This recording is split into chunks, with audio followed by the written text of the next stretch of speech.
Therefore, let me be clear. My sister and mother will now live with us together. Sleep outside if you don't like it." Brandon appeared to be saying, "Isn't that impossible?" with a face.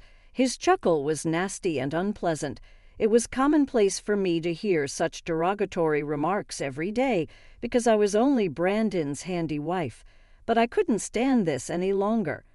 "I'll start sleeping outside tonight if that's the case. Don't gripe about my partner." I wouldn't be able to complain. Do as you please.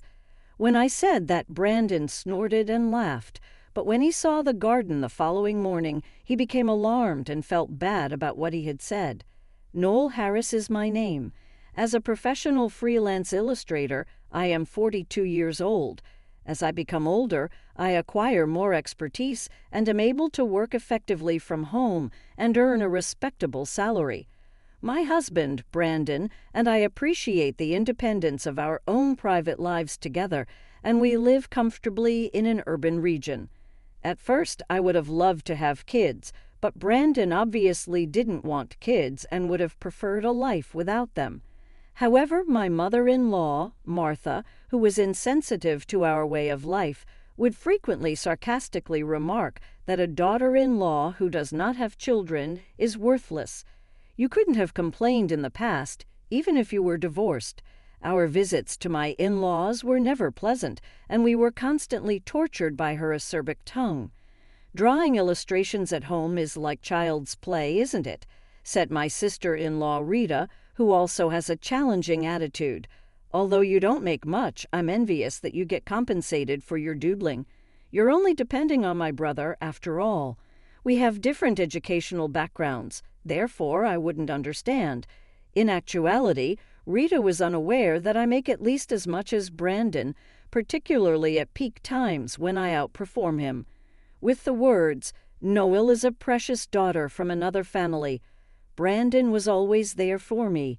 It is inappropriate to act rudely towards someone who has married into our family." Rita and my mother-in-law were momentarily quiet as a result. But when my father-in-law sided with me, they didn't think it was funny, and they harassed me in private while he wasn't there. This seemed to me to be a vicious circle. I was quite appreciative of my father-in-law's assistance. Fortunately, we didn't see them very often because my in-law's house was several hours away by train. Major issues were uncommon, and we were typically able to avoid their disagreeable remarks and attitudes because of this distance. But one day I was at home working on an artwork and was completely absorbed when my spouse called out of the blue. "What do you mean your father has passed away?" The unexpected news left me speechless. It appears that we were unaware of the worsening of his illness. I didn't have time to grieve after that since I was too busy planning the funeral and other arrangements. I was thus unable to go home for some time.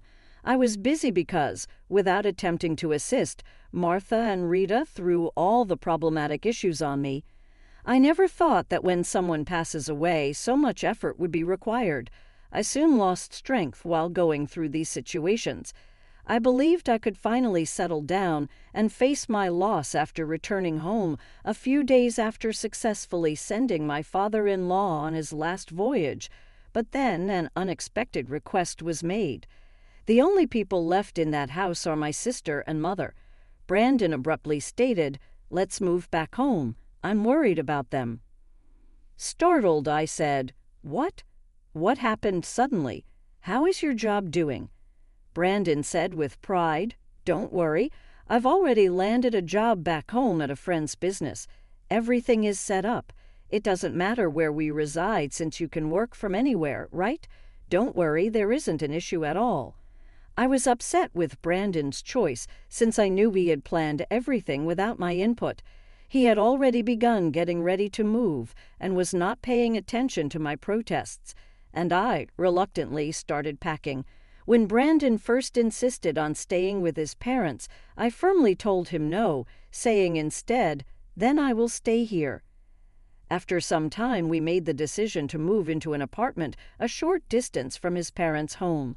But even after the relocation, Martha and Rita continued to interrupt my work with their regular unannounced visits.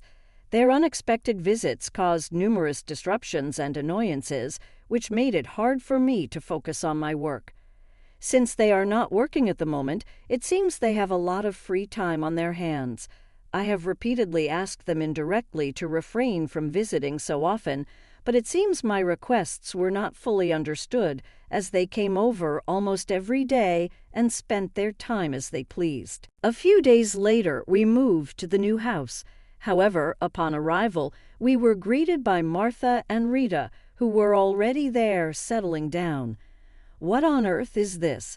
When I demanded an explanation in a trembling voice, Brandon casually replied, "Oh, didn't. I mentioned they're going to live here with us too. Their old home is getting torn down and will be demolished. The land is going to be sold. The instruction contract is already complete, and the sales process is underway." Wait a minute. Why didn't you tell me? As I struggled to comprehend the unbelievable reality, I was overwhelmed. Seeing my distress, Brandon continued as if it were nothing. "Well then, let me be clear. My mother and sister are going to live together with us from now on. If you don't like it, sleep outside." Brandon's face sported a mean, ugly laugh as he spoke. The moment I saw his smile, something inside me shattered. "If that's the case, I'll sleep outside starting tonight. Don't complain about who I'm with. There's no reason to complain. Do as you like." The two of them watched our exchange with glee, laughing as they said, "Great. Now that the nuisance is gone, we can use this place more freely. Why don't you just go back to your parents' house while you're at it?" Ignoring their mocking laughter, I carried my belongings out to the garden. I then made arrangements to begin living outdoors by contacting someone. The next day I slept so well. I stretched expansively in the garden of the house Brandon had purchased. It felt like I had awoken from a deep sleep for the first time in ages. After I moved my belongings to the garden, Brandon, as if to harass me, deliberately closed the curtains. He probably didn't know what I was up to outside, but he couldn't keep the curtains closed forever. Morning came, and Brandon finally opened the curtains. When he saw the garden, his face changed. "What is this?" "See, I told you not to complain no matter who I'm with." Brandon pointed at my side, trembling with shock, and exclaimed, "But who brings such a big dog into our backyard?" My large dog wagged its tail in response. The dog, a Viera, was a breed that I had raised back at my parents' home. I had set up a large tent I brought from home in the garden and spent the night there with my dog. That evening I had called my mother, explained the situation, and borrowed the tent and my dog. I thought that bringing not just the tent, but also my beloved dog was a good opportunity to enjoy the spacious yard freely. My dog was enjoying the outdoor life, and last night it was in a very good mood.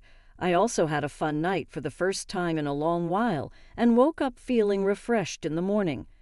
On the other hand, Brandon was clearly in a bad mood. "That dog came from your parents' home, didn't it? Take it back immediately." Brandon is extremely afraid of large dogs. Part of the reason I brought my dog was indeed to spite him. He had been chased by a large dog as a child and had been afraid of them ever since, to the point that he would get scared just by seeing one. Consequently, when my parents first met him, my brother had to take the dog for a walk. But let's leave that story for now. Hearing Brandon's screams, Martha and Rita appeared in the garden, rubbing their sleepy eyes. "What's the matter, Brandon? Why are you yelling so early in the morning?" "What? Why is there a dog here?" They both exclaimed in surprise. They too were not fond of dogs, often grimacing just hearing that my parents had a large dog at home. The sudden appearance of the dog threw them into total disarray. Brandon was also disturbed and began shouting for the dog to be taken out of the house. "What are you doing? This is just the sort of thing a high school graduate would do. I can't forgive this. I never thought I had such a crazy daughter-in-law. Normal people don't do this kind of thing. You're really out of your mind. You've completely lost it." As I remained silent, the three of them mercilessly criticized me. "It's so noisy this morning. You feel that way too, right? As I spoke to my dog, he wagged his tail vigorously. He may be large in size, but he's gentle, extremely smart, and kind. However, he shows no mercy to those who threaten his family. Why aren't you leaving? Can you hear me?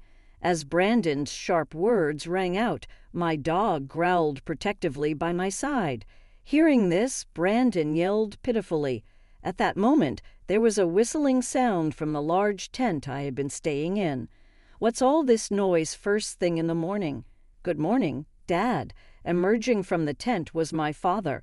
Upon seeing my father, Brandon let out a cry of surprise. Good morning, Brandon. My father warmly greeted him, while Brandon just stood there, mouth agape. I'm hungry. You ate plenty yesterday. My brother chimed in next as he stepped out of the tent. My brother is married and usually lives elsewhere, but after hearing about my situation yesterday, he suggested, let's all camp out in the garden. Don't worry, if any problems arise, we're here. Thus, it turned out that my entire family was enjoying a campout at our house. Good morning, everyone. It seems my daughter has been quite a burden on you all, said my mother as she appeared next. She had a bright smile suitable for the morning, but her eyes were not smiling. When I explained the situation to her yesterday, she was the most outraged. Although she doesn't explode with emotions, like Brandon, she harbors anger internally. This was evident from her cold gaze toward my in-laws. Brandon then said, "It's been a while," to my family. The energy he had earlier was gone, and he was awkwardly trying to muster a smile. Brandon might act tough with me, but he can't do the same in front of my father and brother. The reason is that both are very muscular, which intimidates him.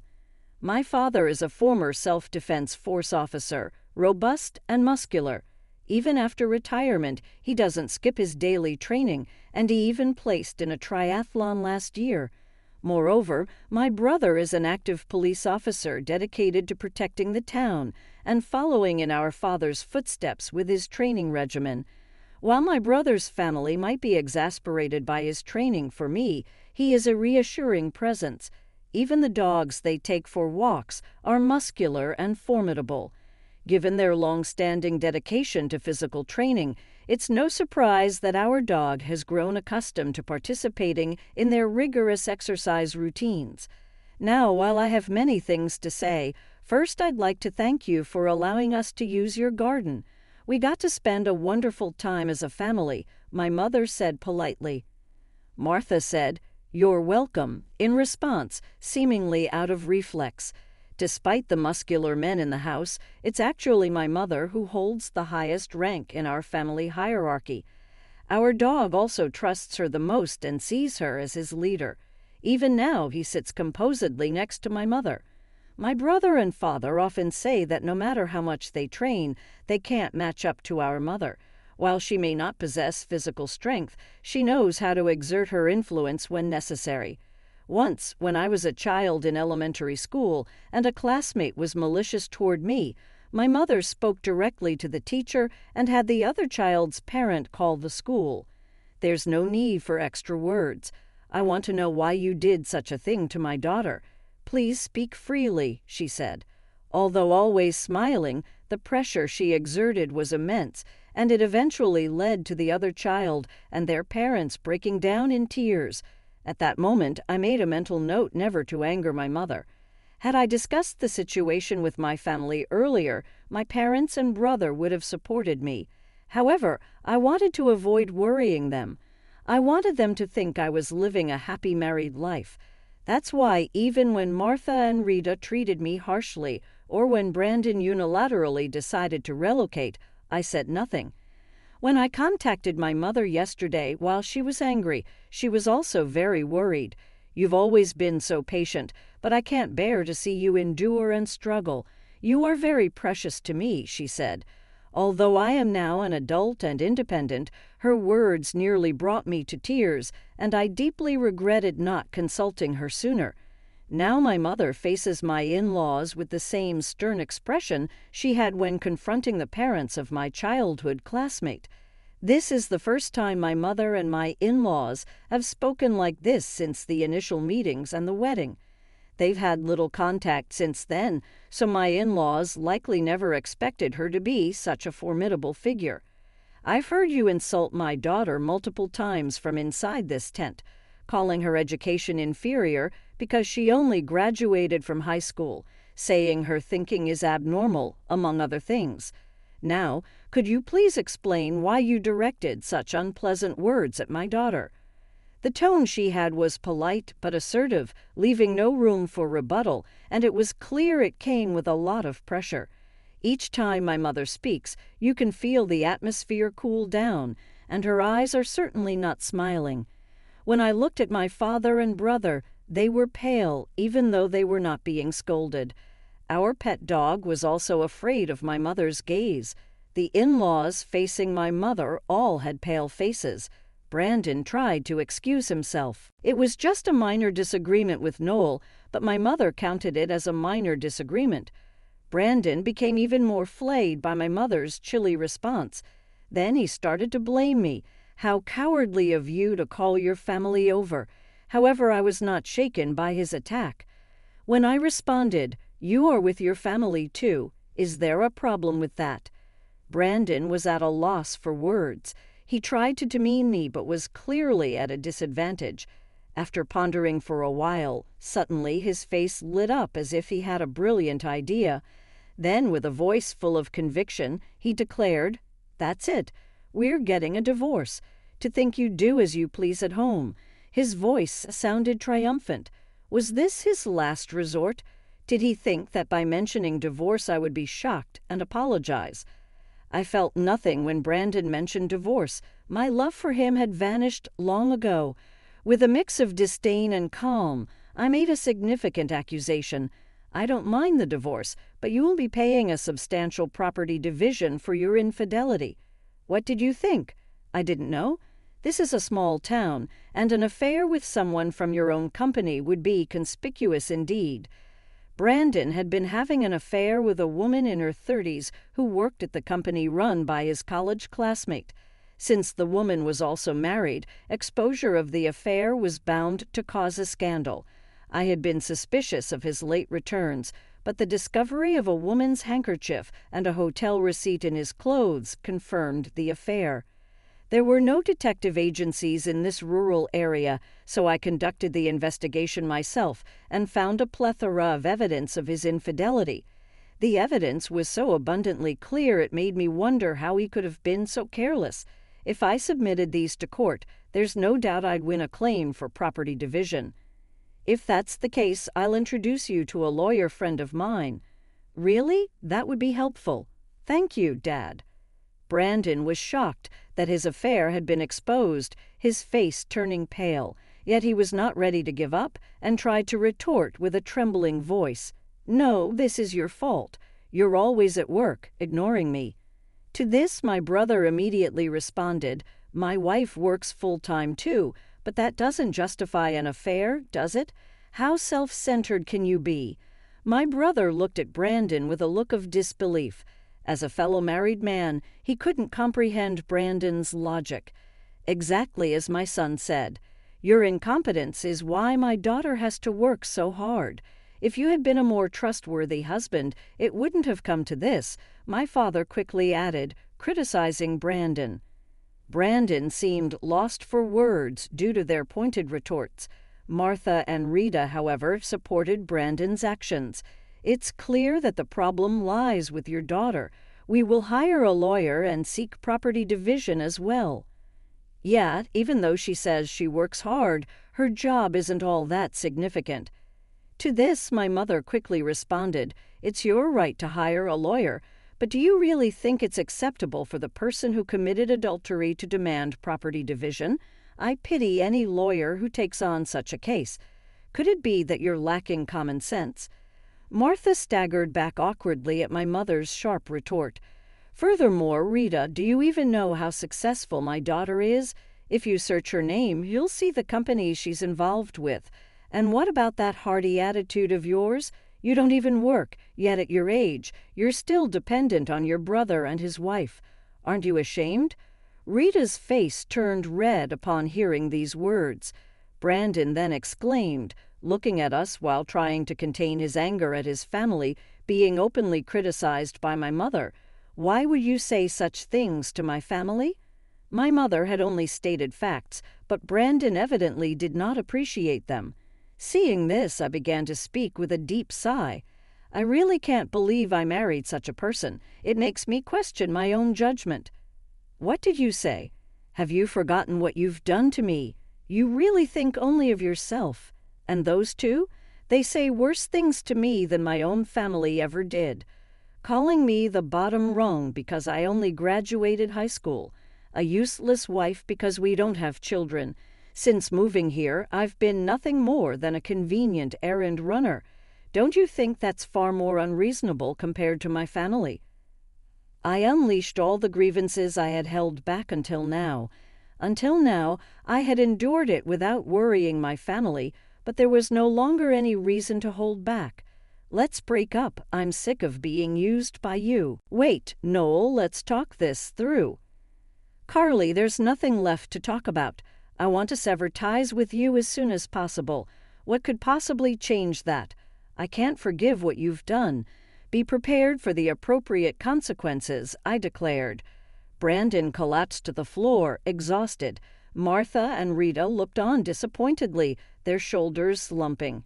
Shortly thereafter, we began packing to return to my parents' home. "Well, I'm going back to my parents' home. Now I'll proceed with the divorce and the claims for property division later." I informed Brandon and his family, but there was no response. I sighed lightly, loaded the tent and my belongings into the car, and left my in-laws' home. The divorce with Brandon was finalized smoothly. The involvement of the lawyer my father had contacted proved effective. Even the usually assertive in-laws were weak in the face of an authoritative third party. The property division claim was accepted as I had hoped, but Brandon had recently purchased a new home and had no savings left. He sought financial help from his classmate, who had employed him, but during this process, his affair with a coworker was discovered, and his classmate was furious. As a result, both Brandon and his affair partner were fired from the company. In the end, Brandon could only secure a loan from consumer finance companies, using the money to pay the property division. However, the loan came with high interest rates, making repayment very challenging for him. By the way, the woman involved in the affair was also divorced by her husband, who then demanded property division from Brandon. Consequently, Brandon was burdened with paying 2 property divisions, forcing him to sell the newly purchased home to cover these costs. After selling the house, Brandon, along with his mother Martha and sister Rita, moved to an older apartment with cheaper rent. Brandon managed to find some part-time work, but life was very tough for them. Rita finally started working as well, but without a proper employment history, she even struggled to find part-time jobs. Martha registered with a senior employment center, but job options were limited in the countryside, ultimately burdening Brandon to support all 3 of them. With only the income from his part-time job, it was difficult for him to support himself, let alone 3 people. They faced a bleak future. While proceeding with the divorce from Brandon, I spent several days moving belongings out of the in-laws' house. During one of these days, a neighbor suddenly approached me. "You're new around here, right? I heard you're Mrs. Harris." "Yes, that's correct," I replied. The neighbor then expressed concern. "The lady and daughter of that house have a bit of a bad reputation around here. They're known to be condescending and to harass the neighbors. We were worried about your situation. Are you okay? If you need help, we're here to offer it." When I first moved to this area, I felt ostracized and thought the locals were wary of outsiders like me. However, they were actually concerned about me. Learning this truth, I relaxed, and a smile naturally appeared on my face. "There's no problem, thank you." The neighbor actually appeared relieved when I told him I was divorcing and added, "That's good." When I realized that the community was more welcoming than I had anticipated, I really apologized to myself for regretting my decision to relocate to the country. It would have been a great place without Brandon and his family. I finished the move and the divorce process after moving out of the in-laws' residence. Receiving the last payment from the property division was the only thing left to do. However, Brandon sent me the following message on the day of the last payment. This completes the payment of the property division. Is this the end of it? Why don't we start over? I felt that I should have banned Brandon from the beginning after getting such a nasty message, but I left his contact unlocked until the property divide was paid in full. Begin again. Is that some sort of joke? Even if you offered me a fortune, I wouldn't accept it. Do not get in touch with me again. I will take care of it right away through my lawyer if you attempt to get in touch. I immediately blocked Brandon's contact information after sending the message. He hasn't been involved in my life since. I returned to the city after the divorce and have been enjoying my independence ever since. I had a lavish wellness vacation with my supporting family using the money I received from the property division.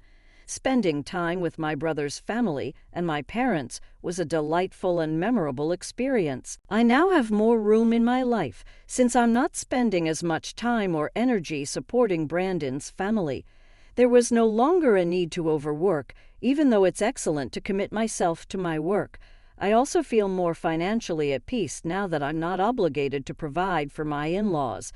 I want to find someone better in the city where I reside next time, having learned from my disastrous marriage to Brandon.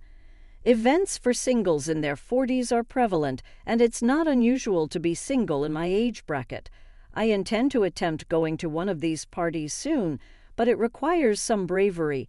Knowing that I am the only one who can treat myself with worth, I will never again undervalue myself. I want to have a better life in the future.